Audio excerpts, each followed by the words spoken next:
Welcome to the Solve Crimes with Rick and Gavin podcast. We present cold case crimes that we feel can and should be solved with your help. We provide the facts of the case and the research that we have done. Then web sleuths like you help us solve the mystery and provide the victim, family, community, and law enforcement with justice and peace of mind. This is Solve Crimes.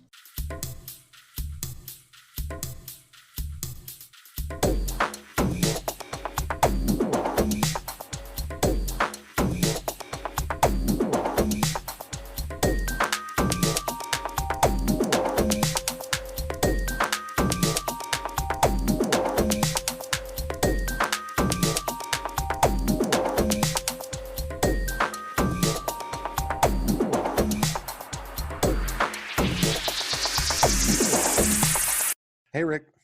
Hey, Gavin. How are you? I'm doing well. How about That's yourself? good. Hey, this is kind of a crazy fun episode.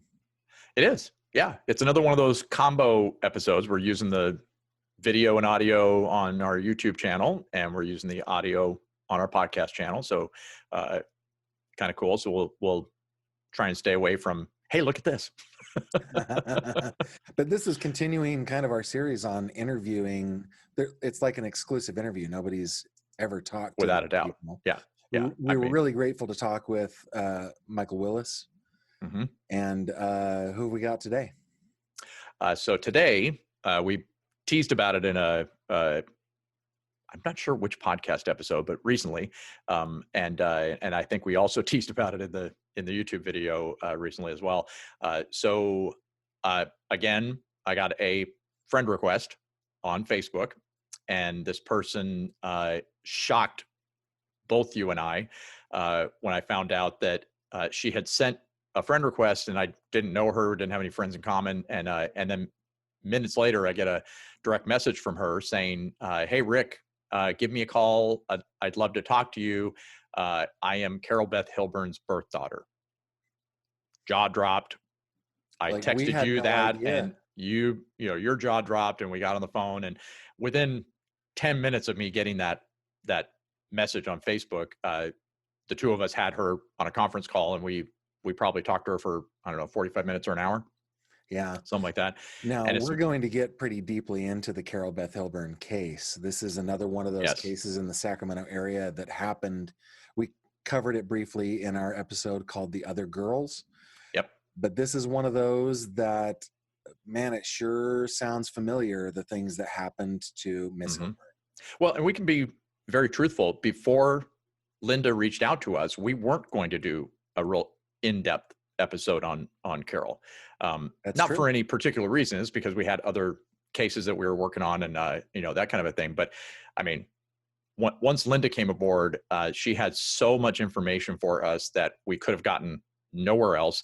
And it's also helping us with investigating the Carol's case, because being next of kin like this, she opens a couple of doors. She can, order certain things for us that, us doing it on our own would have been less easy, I guess. Yeah, it would have best been way to say it. difficult. She has access to documentation that Yes. I think And if people. we did, and people, but I think if we did Freedom of Information Act requests, we probably could have got it at some point. Mm-hmm. Part of it, not all of it for sure, but part Right. of it. But because Lynda reached out to us and asked, well, first she offered her help, and then she asked for our help, right? Right. Well, that was one thing we wanted to know from her standpoint. What was she hoping to get out of calling and talking to us? And her answer was right away that she wants to solve this case. And that was the correct answer for us. Well, yeah, definitely for us. There are a lot of true crime, I guess, media outlets out there on YouTube and on podcasts and on TV, and many of them are terrific in a lot of ways, but what they kind of lack, that you and I recognized, is nobody's trying to solve these things. They're just talking about them. Yeah. I mean, I've heard a couple hint toward it, or they say, but our angle all along was that we, and you and I had a discussion about it, because you were concerned that we were promising too much by Yeah. saying that we were going to solve the crimes. But I mean, the whole idea is that we're making every attempt, and with whatever limitations, Carol's case and Judy's case, unfortunately, are 50 years old, and that is by far our biggest obstacle. And Yeah. we're only able to deal with what we know. But Lynda provided us with information and with some documents that we could have gotten nowhere else, and we were fascinated with them, and we shared some of it with Joe, our in-house detective, and he found it fascinating, and actually I can hint toward something else that's coming up. I actually, based on that information and another person that came in that we were able to connect with because of Lynda, Mhm. we kind of have a pretty strong suspect. We do. I mean, you can't just say we know who the Right. killer is, but we have somebody that fits Hmm. very well in a lot of different ways.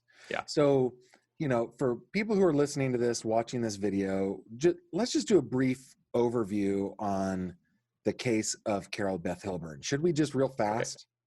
Sure. Yeah. It was November 14th. Well, she came to Sacramento November 13th, which was a Friday. And Of she, 1970. 1970. Yep. And came up with a friend. And she, not sure what happened on Friday night, but we know that Saturday night she was at a bar that she previously had worked at and still had a lot of friends there. So she was hanging out with her friends, and we found out there was a guy that she liked that she wanted to come up to Sacramento from Santa Rosa to see. And then there's a couple of conflicting reports, but overall, the thing that we know is that after she left the bar, something terrible happened. Yeah. And she ended up, I guess it was the next morning, her body was found in a field about 3.5, 4 miles away from where she was last seen at the bar. And she was found by some fishermen. The area that she was dumped basically was right near where fishermen parked to go fishing in the river right there. And so at first she was a Jane Doe, and she had been bludgeoned to death, which is a terrible way to Right. die. So that's where we start to see similarities between Judy Hockery and Carol Beth Yes. Hilburn, but where Right. they diverge, there's several divergences here, but Yes. they did not make whoever he, she, they did not make an attempt to conceal Carol's body. Right. She was Dumped her in a not. place 20 There was feet no. off the Yeah. road Yeah. where people go. Yes. And we don't know this for sure, but she was left there almost completely nude. But the reports that we got, and again, we haven't confirmed any of this, but the reports we got was that they don't believe she was raped. So Right. it's almost as if someone was trying to, I don't know, Make it basically, appear. yeah, make it appear as if it was a sexually motivated crime. But But we do believe that there is DNA evidence, or at least there could have been at one time some DNA evidence. yes. One of the things I'll say that we haven't revealed, and we aren't going to talk about it with Lynda. One of the documents that we received from Lynda did say that not only was she beaten, but we knew that she had a knife mark across her throat, not deep enough to kill her. It didn't go that deep, but in the coroner's report, and I'm not even sure how they determined this, but the coroner wrote that they felt it was an axe. Yeah, a hatchet or an axe Hatchet, yeah. instrument is what the initial coroner's report Right. has said. Yeah. Both Which of us were I mean, I taken can't aback by that. believe we've gotten documentation on this. For those of you on the podcast, you're hearing papers, me flipping We through just papers. talked about this. We just said, don't do You're not supposed to anything do that the that. podcast people can't see. So, yeah. So we do, we have some other information that we followed some leads on, and a few things started to fall into place. It's certainly a fascinating circumstantial situation with this individual that we've identified, and we're hoping with Lynda to present it to Sacramento PD at some point very soon, and we'll get into that when we do our actual episode. Our actual episode on Carol. Yeah. So in this episode, our interview with Lynda is fascinating for a lot of reasons. And again, to reiterate something that maybe if you haven't seen the previous episodes, and if you haven't, go do that. Listen to the podcast episodes and watch the video. We Carol's case, along with Judy's and a bunch of other ones, have been on the radar of the Zodiac killer enthusiasts. Enthusiasts. The sleuths that are trying to great solve way to put it. The Zodiac. Yeah. So killings. yes. So there is a little more notice. I don't think if the Zodiac killer wasn't involved in this, Carol's case would probably have gotten no notice at all. Long forgotten. Right. I mean, she was young. She so brutal, and the fact that there were so many others happening in Sacramento at that same time. Yes, and we'll be diving into that a little deeper coming up as well. Yeah. But what was fascinating is with this case, Lynda, if you can imagine, she was adopted. She'll go into all that, but she never met her Carol. I believe she was only 2 years old when Carol was murdered. But it still comes along with a lot of emotions, as you can imagine. And Sure. Lynda kind of talks to us about that and how it's affected her life and how she's handled everything. And if she's listening, I think she's handled it pretty dang well considering everything that she's gone through. Holy crap. Yeah, that's an understatement. Yeah. That's tough to, well, yeah. I think that we probably had to let her words kind of explain that. I agree. I don't need to add commentary to that. I think that's probably a good place to go ahead and let's just roll right into the interview that we had with Lynda. Sounds good. I've always known that I was adopted. So I figure that it goes back until I was about 4 or 5 years old. And then I would say I had I had asked questions of my adoptive parents, Jim and Sharon, that questions like, who's my mom, who's my birth parents? And they'd say, well, we can give you some information when you turn 18. So the information that they gave me when I turned 18 was that of my birth mother's mom, who was a nurse at a local hospital. I believe I've always wanted to know. I've always wanted to search. I've always wanted to see the big picture. And, but I didn't feel like I had the cooperative atmosphere. So I felt like I was a maverick of sorts, alone on the journey, and not knowing any other adoptees, I should say. It was a fairly lonely journey. Lynda, did your parents know what had happened to your birth mother, or was that a surprise to them too? It was also a surprise to them. So when I went looking, I do recall, I want to say at 18, I toyed with adoptee support groups, looking in the yellow pages, because I at that point had a name to go by, a last name of Bradshaw.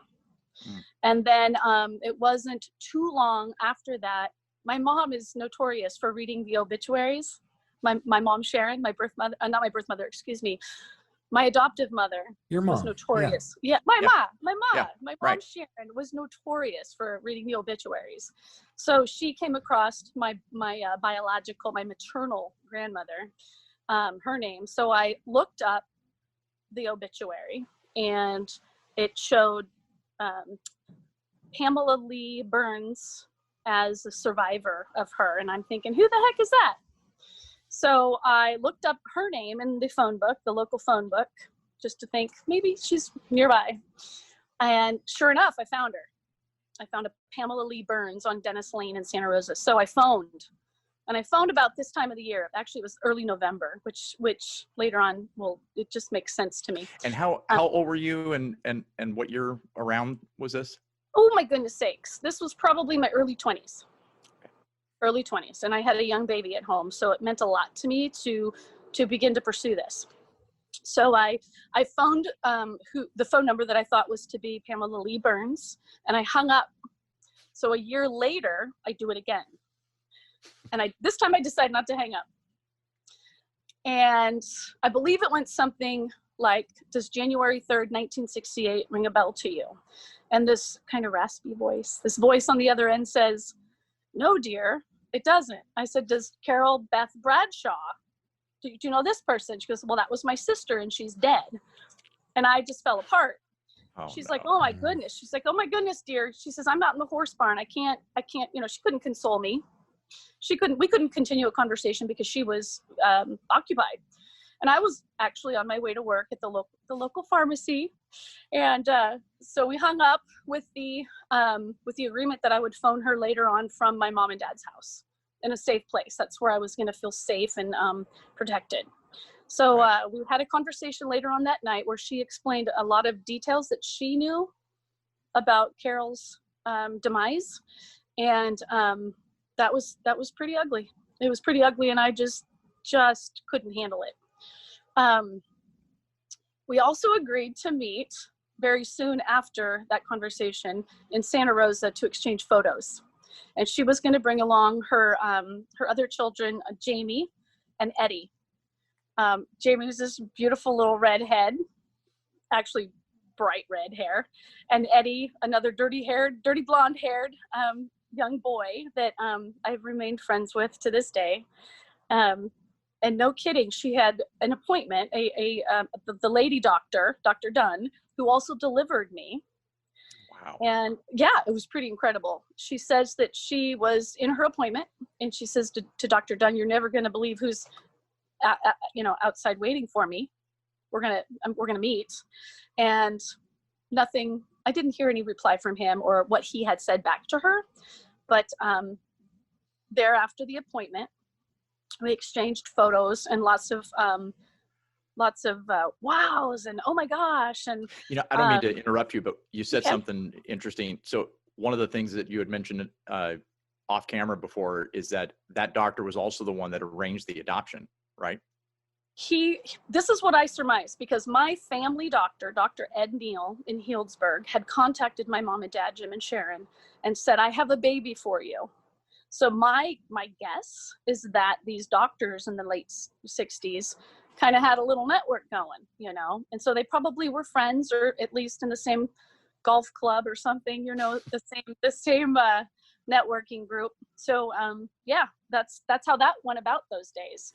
No, in fact, I actually know that my cousin Jim, he actually passed away a few days ago, but he was adopted by my aunt and uncle in a very similar way. My aunt and uncle went to the hospital to deliver their little girl, and she died just like an hour after she was born. And the doctor told her, don't worry, you're going to go home with a baby this week. Right. And it was the doctors that arranged that adoption. So that was pretty common back then. Okay. That's pretty neat to hear. They also, I was the second adopted baby for my parents that Dr. Neal helped my mom and dad with. My brother was also adopted, David. So yeah. Interesting. Wow. And you had told us that you that they actually you didn't have your birth parents on the birth certificate. It was your adoptive parents, correct? They changed it. Right. They did change it. I think that's pretty common. It really? Okay. That was disappointing to me during that initial portion of my search. That was disappointing, because I thought it would be helpful to have Carol Beth Bradshaw or Hilburn be on that. Yeah, I think at the time they can. That's how they would make closed adoptions, right? So they made it so it's just very difficult to find. Well, not only that, but Gavin had mentioned to me too that it made it easier for them, being your parents, like if they needed to get you into school or get a passport, that kind of thing, they didn't have to jump through hoops. Yeah. Right. Just the way it was done back then, it's a little bit different than it is now. And I told Rick when we first met you that I was going to reach out to a friend of mine who he has 4 adopted children that they've adopted in the last 5 years or 6 years maybe. And just kind of see what the difference is now, how it's done now, because I'm sure that over time, the doctors that are involved and the social workers that are involved have learned things, right? try to, make it more healthy for all the parties involved. But back Right, the then whole it was triad. just about, this And for person you, Lynda, can't it was keep their, probably made your search a little more difficult, right? It did. Yep. Yeah. Yep. And So go ahead. when Pam said that was my sister and she's passed away, at that point you didn't know that you were her daughter looking for her, probably, right? You know what? I have to try to reflect back. No, she did not. She did not. But I think as we were on the phone, she was likely putting those pieces together mighty quick. Because of your reaction, right? Yes. Yeah. Okay. So how did that, I mean, obviously it was emotional, but overall, looking back on it, now, how did that affect you finding out, considering that we're doing, this interview to, we're doing an investigation and trying to solve, the crime, that happened to Carol. So how did that affect you as far as, just learning the manner in which she had passed? It was quite a hiccup. Yeah. It was quite a few dance steps backwards. But it also pushed me forward. It was kind of a conflict of movements, because it made me want to learn more, but it also scared the hell out of me to know more. Right. But I did go, because my maternal aunt, Pam, she said that she was resting at, I think it's Daniel's Chapel of the Chimes. So I went ahead and I went down there, and I asked, because I was lost. I couldn't find her, because she had said also that she was resting next to my maternal grandparents, and I couldn't find them. So I went into the office and I told them who I was. They took my word. They walked into the back room. They came back out with a newspaper article, one that I have seen over and over and over again. And I believe it was the Press Democrats version. And that was the first I had seen of probably the most descriptive details. Mm-hmm. And once again, I'm by myself. So I lost it. And I have to stop.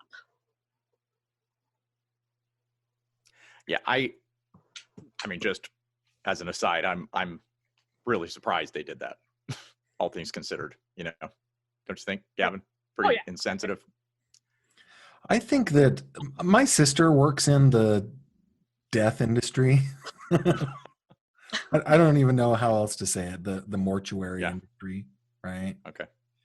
I think that it gets really easy for them.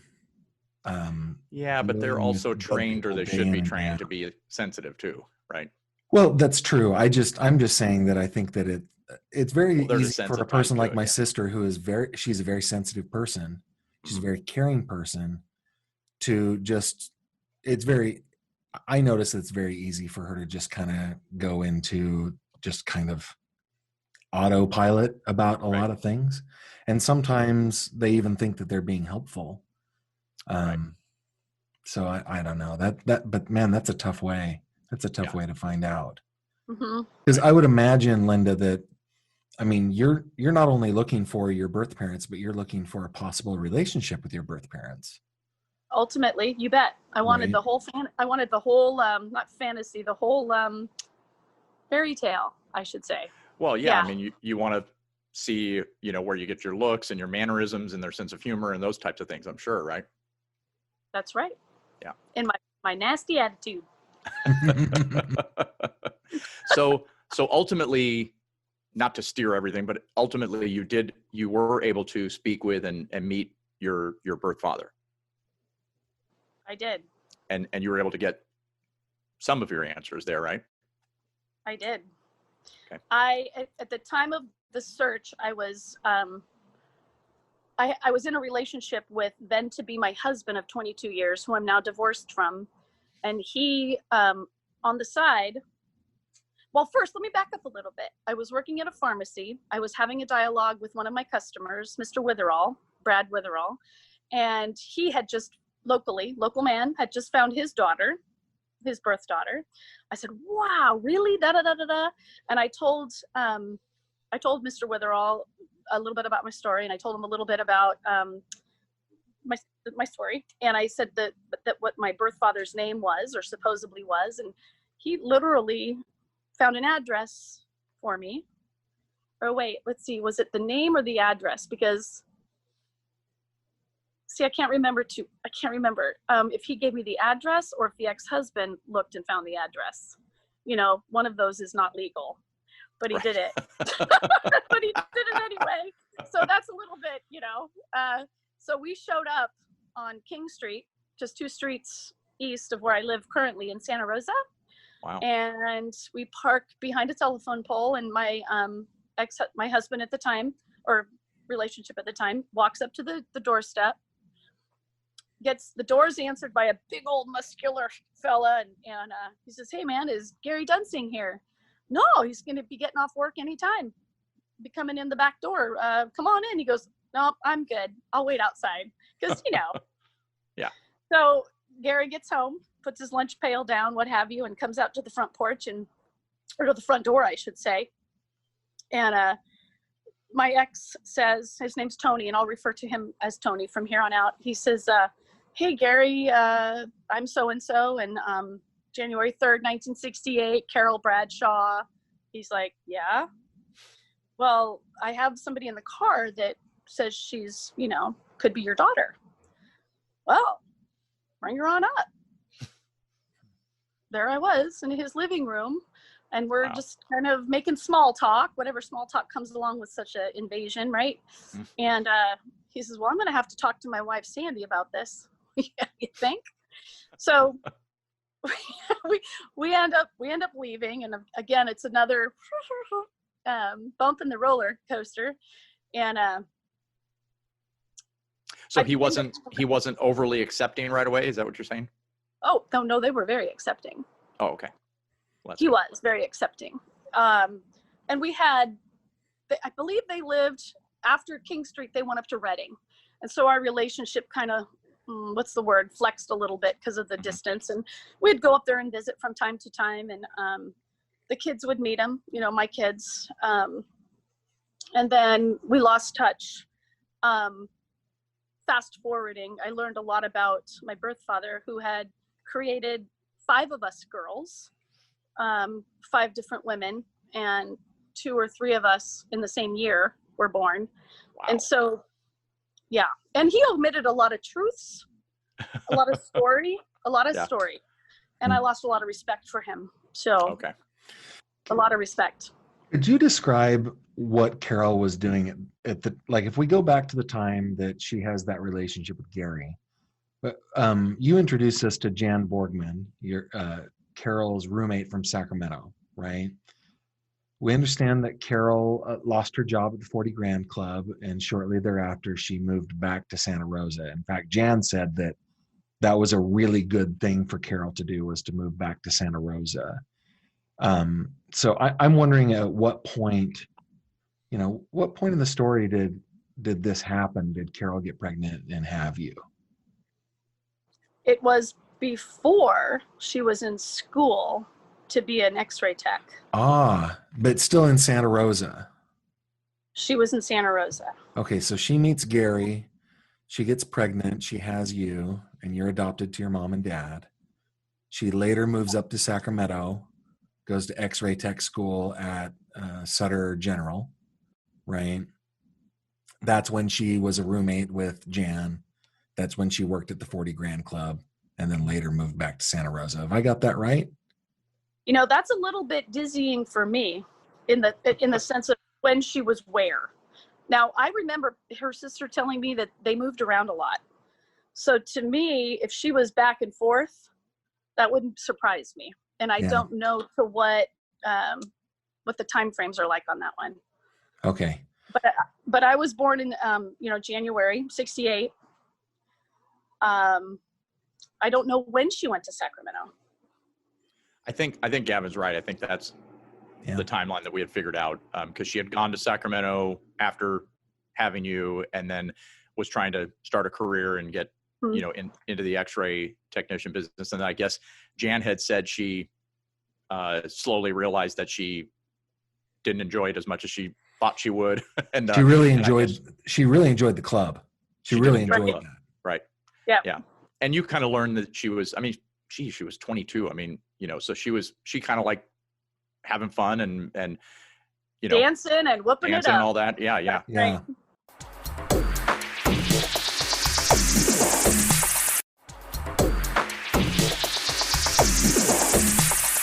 And what, we can back up just a teeny bit, from your birth father. And you also had met Jay Hilburn, her then husband, right? I did not not met him in person, but we spoke on the telephone. Okay. And then we became Facebook buddies. And then I went off of Facebook. He passed away. Okay. But yeah, he had lived up in, I want to say Butte County. Mm-hmm. Okay. Yeah, something like that, right? Yeah. Well, what I was getting at was, from those two gentlemen, give us a sense of what you learned about who Carol was and what she enjoyed and things like that. Oh my goodness sakes. So collectively, from Jan, from Jay, and a little bit of Gary, honestly, I think Jay told me more. Jay shared more with me about how they used to play cards with her mom a lot, my maternal grandmother. They would play cards often, and they would dance a lot. She loved to dance. And from Jan, I got similar from her. Jan also mentioned that she loved and trusted everybody. Yeah. And that she believed the finest things, or the best of people from them, and expected them, I believe, to be that nice as well. She was just a nice person. She was very kind and loving and loved animals. Pam told me she loved animals. Mm-hmm. Absolutely loved animals. And now when I had first met Pam, she had mentioned these things, these positive things that I find wonderful, with a tone of resentment. Really? Absolutely. Yeah. What do you make of that? I'll be honest, looking back at conversations I had with Pam, she's bitter. I believe there's family history that maybe caused her to be bitter. Maybe a little darkness in there. I'm going to surmise that my birth mother, I'm going to surmise that Carol rose above that. And I think it's interesting because that's how I tend to roll. So that's a beautiful connection to her. Mm-hmm. Well, and the fact that you said you found out that she loved animals, and we're looking at the shirt you're wearing. Oh yeah, dog mom, you bet. Must love dogs in my life. The relationship that she had with, Jay Hilburn, right? That must have been pretty short-lived, because you were born in 68, January of 68, and she met her end in November of 70. Am I getting that right? November of 1970. Right. And at that point, she had been separated from Jay. But it did sound to me like they wrote in the papers that they were estranged, but it didn't sound like it was an estrangement. It sounded like they had a friendly relationship, right? Because when she was going up to Sacramento with Deanne, they stopped in and stayed with Jay, right? Told him where they were going and all that stuff. Oh, yeah. See, I didn't know that. That's cool. Yeah. Yeah. So it seems like she was just a fun-loving, giving person.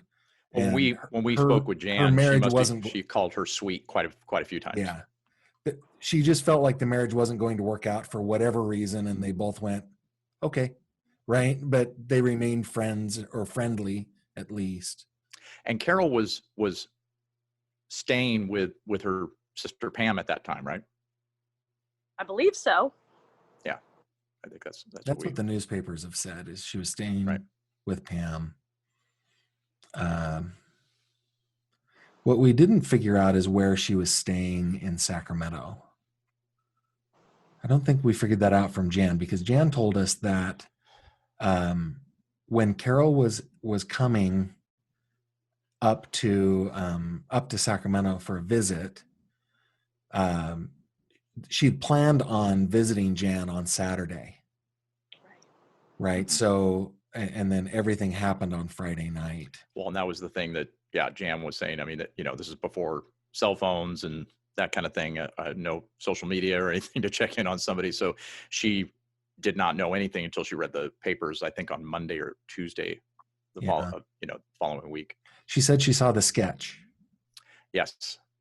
Now, I don't know if you want to talk about that, Lynda, but we had, Gavin does deep dive research on these cases and found many, many articles. And one of the things that he found was a police sketch that I guess Deanne is the girl that had driven up with Carol to Sacramento. Deanne had given a description of what Carol was wearing when they went up there, when they went out that night.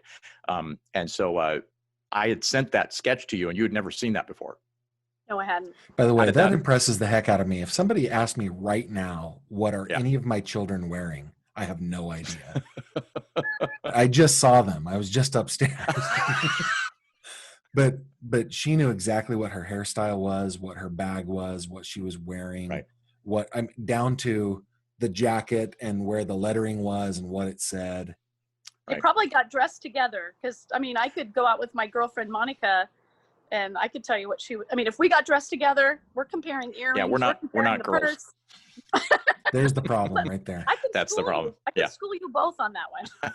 So yeah. Well, just to back up a second, what was when I texted you that sketch? Tell us what your reaction was. Well, at first it was a little bit of joy. It was like, oh, wow, that's amazing. And I had to keep it together because I was at work. And then I got home and I was processing every feeling. And what I got from that was that I was able in my mind, I had seen photos of Carol. I've seen her graduation photo. I've seen a photo of her in a class picture from Ukiah. I've seen her cutting her cake with Jay. I've got that photo somewhere. And I've seen her at her kitchen table with her, her hand up on her head. But I'd never been able to picture what she may be wearing that night that she was killed, and that was really difficult to see. I could totally picture how she was bludgeoned and how her neck had been sliced, and I could picture her dead, but I couldn't picture her alive that night. So that was really the first time you had a visual. Correct.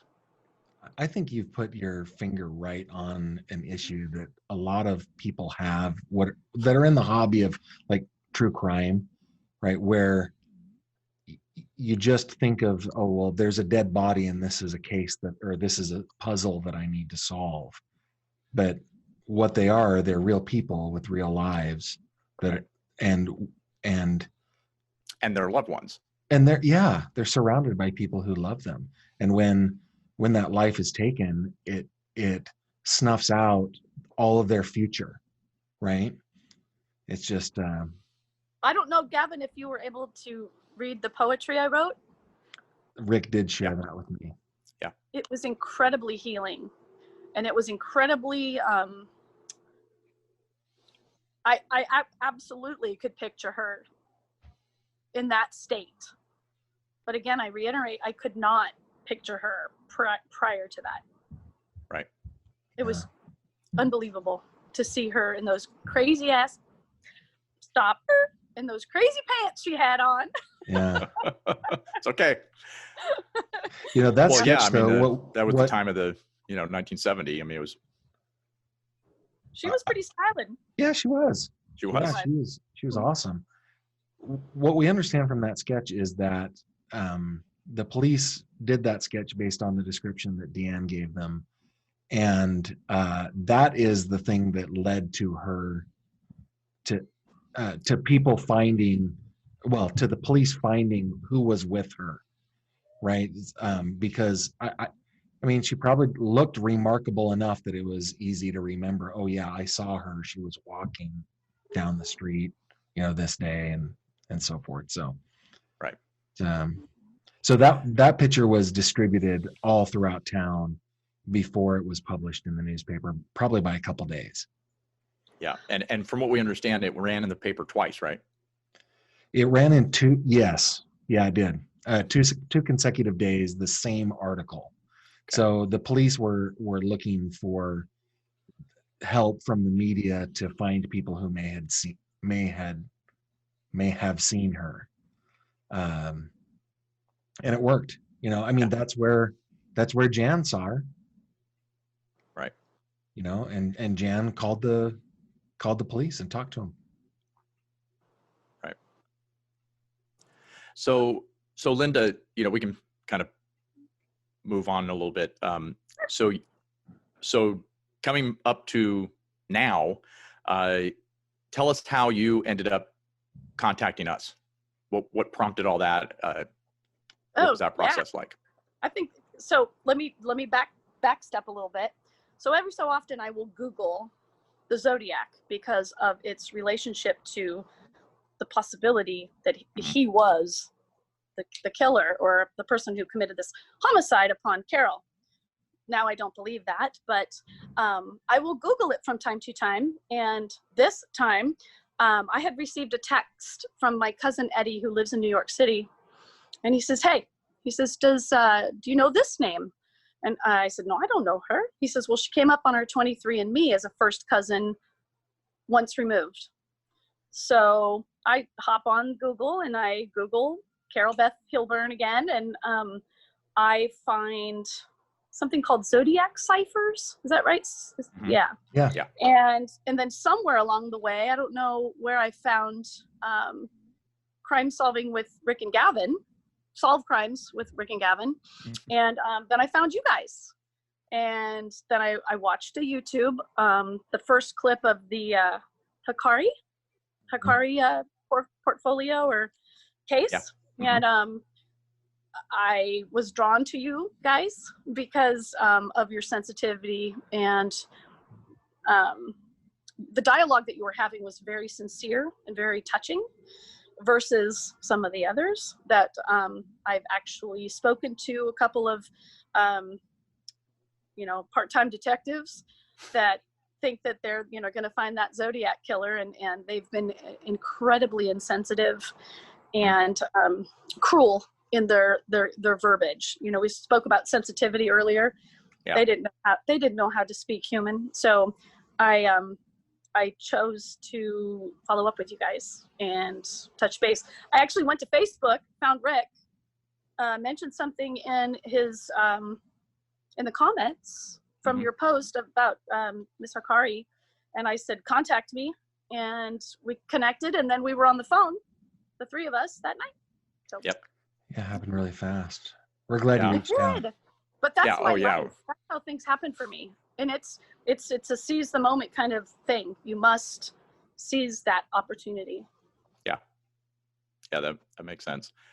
So ultimately, I mean, I don't want to put words in your mouth. Ultimately, what would you like to see happen?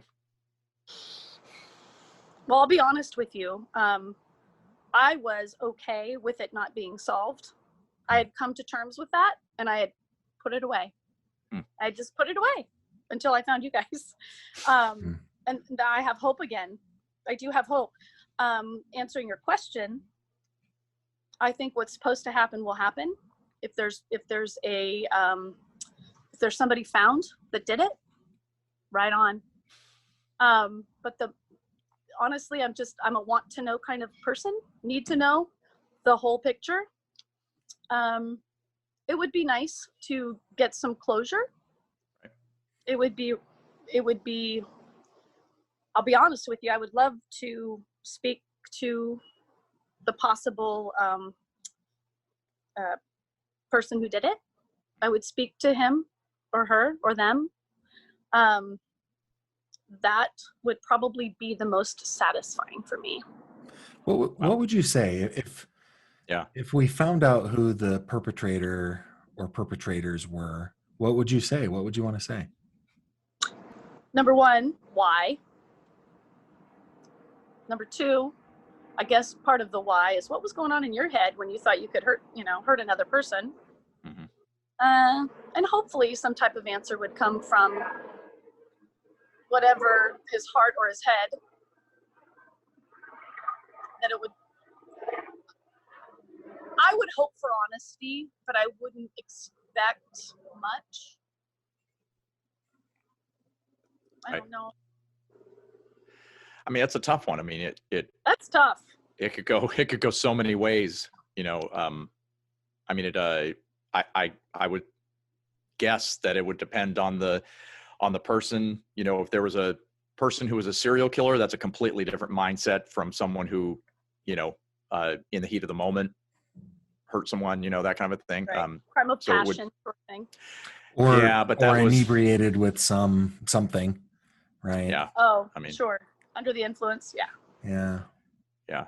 But so since we have connected with you, I mean, you've been so generous and open with us and providing us with information and your thoughts and anything that you've collected. I mean, we were able to see some documents that we had never seen before. And I would say even more amazing was the photographs that you provided, for us to use. I mean, all these years, and I'm sure you've seen, really it's just there's that little black and white one of her, and then there's that one with that gigantic beehive. And so we'd never really seen the photos that you provided us. Were really, I mean, she's beautiful, and it was just a different mindset, Yes. Just a different look for her. It was really nice. I have other photos, and of course, as soon as to be quite honest with you, I think I still have photos in my trunk from the 2017 fires. Oh, wow. I just haven't brought them in. I mean, in terms of, and they're not organized. So Carol's in there somewhere, if not in a Rubbermaid container. That sounds terrible, doesn't it? The picture of her's in a Rubbermaid Pictures of her, yeah. Well, no, I mean, that's the reality of where you live right now. Yes, sir, it is. Yeah. So so well, just a couple of minutes ago, we heard helicopter, right? Oh yeah. Did you hear that? Of course. Yeah. We could. Yes. Yeah. Well, to me, that actually shows, in California, in the area that you live, it's like every year you're in fire danger. Right. And, having those pictures still in your car, that's probably the safest place, because that's what you will take to get out if you need to leave. So to me, that just says that you're taking care of them.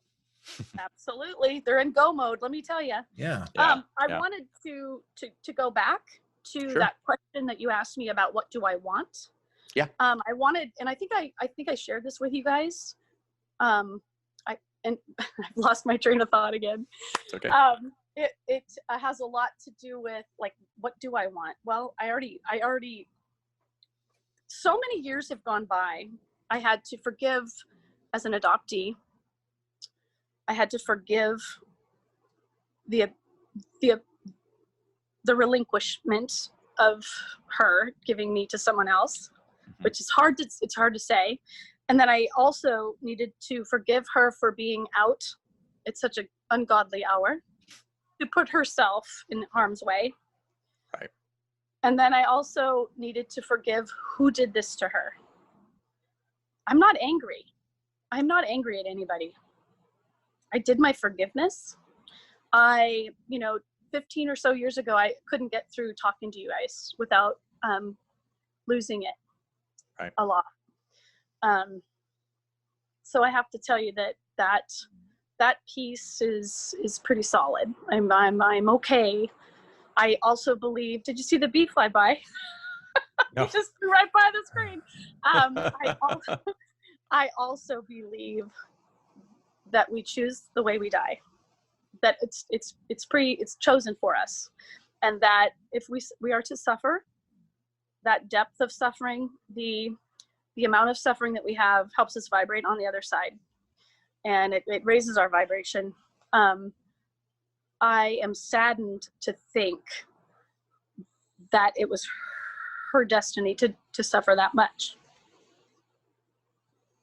Right. That breaks my heart. I can imagine that as you've gone through your life, I mean, looking at like you had just said, you had to forgive her for being out that late. I'm sure, Yeah. as you know, your view of that changed when you had kids, right? I mean, you start to look at her as a mother, and what were you doing out that hour? You probably didn't think that when you were 22, right? And then being married to a police officer, I had Right. plenty of situations go down with my oldest, who thought he'd go out with all the kids from the Christian school past 11 to Taco Bell. I said, "Oh no, you're not. You're not going anywhere with those kids." And I actually picked him up. I went and picked him up off of, right across from school where he was at a friend's house. I said, "Get in the car, buddy." But and honestly, her situation also drives me to be incredibly brave.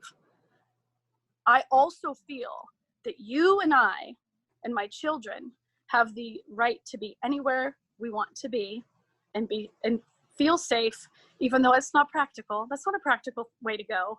But gosh darn it, the world needs to be that better place. And I believe that I should be able to walk in the Tenderloin district and be safe. I just feel, and it's all because her, that I feel that way, that I will be brave. And I've often told my kids that don't worry about your mom. She's going to go down fighting. If something happens to me, it's not going to be pretty for them. I will give it my best. So is this a new revelation, or you've always felt that way? I've always felt that way. Okay. Always. One of the things that I think about whenever I look at old pictures from the 60s and 70s, so my mom is roughly the same age as your birth mom. When I look at her high school graduation photo, I just see an old lady, right? But she was like 17. And it's really hard. It's sometimes really hard to realize just how young they were. You look at those old pictures and you're just like, oh, it's like what is reflected in that generation makes it feel already old to you, right? And so you automatically expect, oh, this is an old, wise person. But Carol was 22 years old. She's really just a kid. Yeah. She's just starting to experience life. She had kind of, I don't think that it's fair for us to expect that she would behave any way other than a 22-year-old young woman. Absolutely. And that was also before mass media and where everybody knows about every abduction and murder around the world at any given time. I mean, back then, I know the phrase is a little old, but it really was more of an innocent time than it is now. People, especially, Carol, everybody, has pointed out that she was very trusting and open and just, didn't mistrust people automatically like many of us do now. So back then that kind of was the time. I mean, you assume that you were okay, Yep. based on the people you're around, Well, and Jen revealed to us that Carol didn't have a car. Like I don't even think she ever had a license based on that conversation with Jan. So she was always depending on the kindness of others to give her a lift anywhere she went. So that night, it was whatever it was, 5 a.m, somebody will give me a lift. That's how trusting. Well, and that's a tough thing too. I mean, I picture, I have a daughter who's 26. So picturing my daughter at 22, if Carol is 22 and, she's young and having a great time, and she also enjoyed working at the clubs, Sacramento and Santa Rosa. And we all know as adults and parents that that's not the greatest crowd to be, right? Yeah. And back then they didn't close at 2 a.m. They were open all night. So nothing good happens after 1 a.m. at a club, right? I mean, it's tough to know that she kind of put herself in that scenario, being so trusting. She probably never imagined anything bad would happen. Yeah. That is something that we should take as a lesson. I mean, I'm a person who really enjoys data. I love looking at actual numbers and trying to pull out lessons from those things. the world in which we live right now is actually much, much safer than the 70s were. Much safer. And so I only preface that in that we act as if it's much more dangerous because we are bombarded by so many stories of like every little thing that happens. Well, I didn't say it was less dangerous. I said it was more innocent, meaning that but you didn't. Yeah, right. and I'm not contradicting that. I'm just saying that, there are lessons that we can take. My wife is fond of saying, she said a couple of times to the kids as they've been growing up, don't put yourself in positions where you're in danger. And the example she gives is, we teach our kids never to run out in the road. And if they run out into the road chasing a ball and they get hit by a car, the person who drove the car is 100% to blame. But it still never would have happened had they not run out into the road. Right. So those are the kinds of things that we can take. We don't need to be afraid of life. We don't need to walk around scared. We just need to put ourselves and teach our children to avoid putting themselves in a place at a time when something like that could happen. Right. Yep. Yeah. Well, it was, I mean, I can understand how it was for you to hear. It was very nice to hear. And this is what we wanted to interview you like this for, because we wanted to humanize Carol and not have her as a statistic or just, Jane Doe and, that kind of junk. I think, we do that for several reasons, right? First, because it's the right thing to do. And secondly, our ultimate goal here is to get as many people feeling invested in this story so that they remember things, they share it with other people. So humanizing, these victims and really, seeing them as sweet people who loved animals and trusted everybody, you start to feel more about that person than just a cold, photo. There's connectivity, absolutely. Right. And there's empathy. There's empathy that is definitely, it's a connector to the heart, and everybody has that, and hopefully we can reach that. We can reach that empathetic spot. Right. My hope, and Rick has brought this up a couple of times in the, as we've been talking about Judy, for example, is that we're interested in what was missing that Carol had on her, but was not found with her. And, in the police report that you shared with us, there were names there of people that were people of interest at the very least, right? Now, two of them I looked up, they're both deceased now. They've both died. But if they or anybody else that may have been involved, and I'm not saying that they were, but anybody who may have been involved, if they kept anything and we could reach that person who is the nephew or the son or the daughter or whatever of that person that has something of hers that is unexplained, that could be the break, because we want to solve the crime. We want to humanize her. That's part of it. Right. We want to find out. I mean, it's so difficult for us to come in 50 years after the fact, because of course our first thought is, okay, the jacket's missing. That's, the pants and the purse, they're very distinct. And, we want to drive out and go look in dumpsters, 50 years later, so it's really difficult. We're very limited on our abilities. But we understand that. And it's 50 years is 50 years. And, but seeing all these other old cold cases, the ones that have been solved, I mean, they've been solved from things like that. Someone, finding a piece or remembering that a relative had a jacket just like that, and we thought it was odd, or, things of that nature. And then we're able to connect, hopefully DNA. But so that's this, we're realists. Okay. So that was a pretty interesting interview. I mean, certainly the most unique interview I've ever been a part of.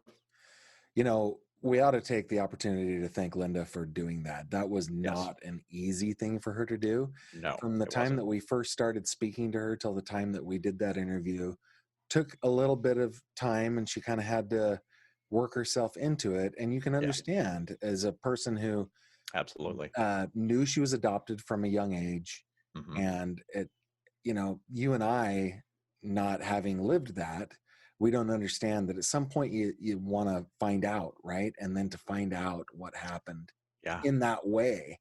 Well, I mean, it's sad to find out, even if she just found out that her birth mom had died, that would have been sad. Yeah. But then to find out she died that way, that way, plus the delivery method, right? That her aunt, she's like, oh, that was my sister. She was murdered. Yeah. I mean, you can see my face in the interview. I couldn't, I just went, wow, that's pretty dang harsh.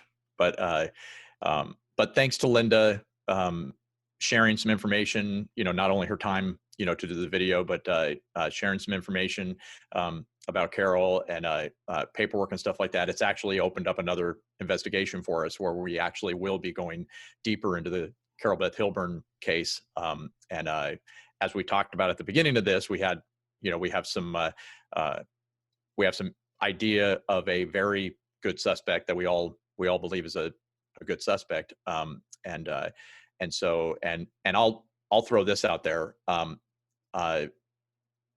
Lynda is going to be coming up to the area fairly soon to see the site where Carol's body was found. We're going to take her out there, and she actually asked us to video it, as far as her reaction and that kind of thing. So it's going to be a very emotional day, but we'll have that. She's a very brave woman. That was her idea. Yeah. It was her idea, and we were blown away that she wanted to do that. Now, I think she understands, like a lot of these families that we've thankfully been in contact with. They understand that the more eyeballs are on this case, the better the chance that if this is going to be solved at all, the better the chance.